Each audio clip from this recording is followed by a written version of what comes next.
We recently got a tractor for our little homestead here, and we've had tractors before.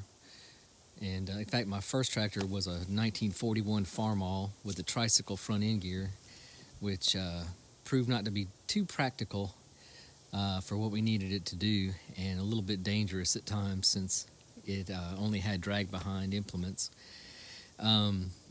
Then the next one we got was a few years later, and it was a Ford a Ford 3000 diesel, which is actually parked right over there at my neighbor's house, because I ended up selling it to him.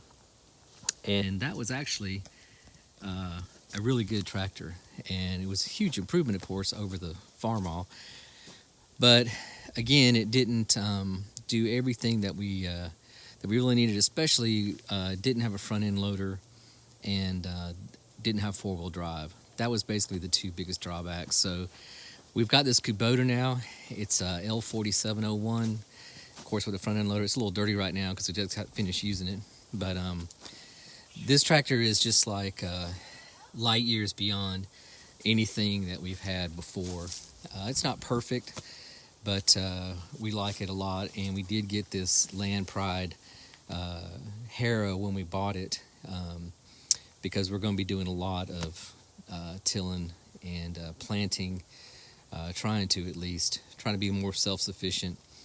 And this harrow, as you see here, it's got these. Of course, you've got the X pattern that you can form, but it's got these pins that you pull up, and you see one hole here. It's actually got 4 holes, and you can move these, of course, individually and set them in any pattern that you need according to those 4 holes on each one.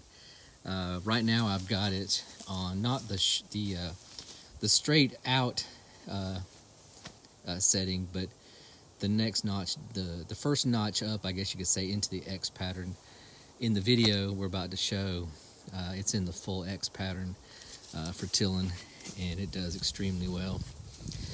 The only one of the only big drawbacks that I have about this tractor so far is, compared to the Ford, and that was a 1973 model Ford 3000 that we had.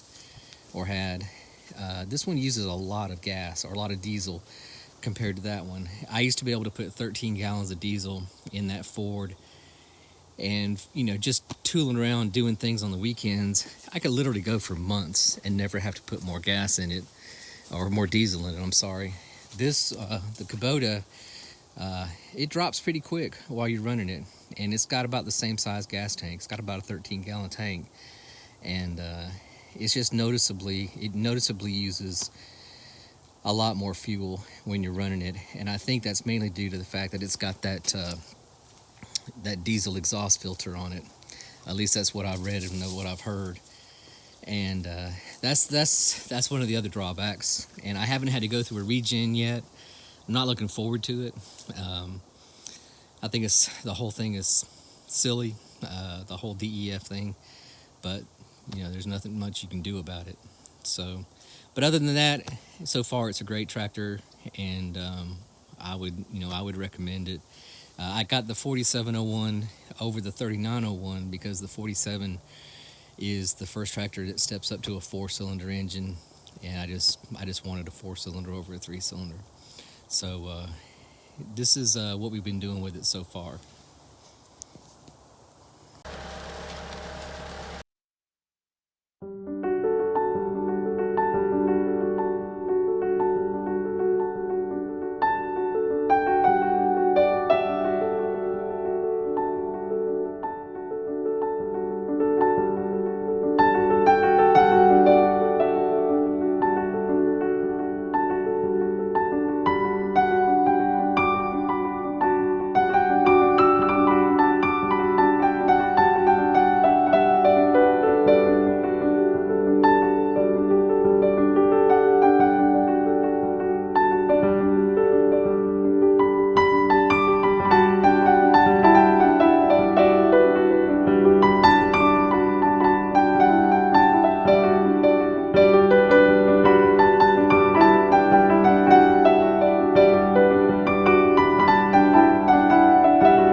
So this is the finished product, and I believe this area here that we use for potatoes and a lot of other things is it's quarter of an acre. I think it may be somewhere between a quarter of an acre and an eighth of an acre. So what, about a sixth of an acre maybe. It's not huge, it's not small, but we have been using our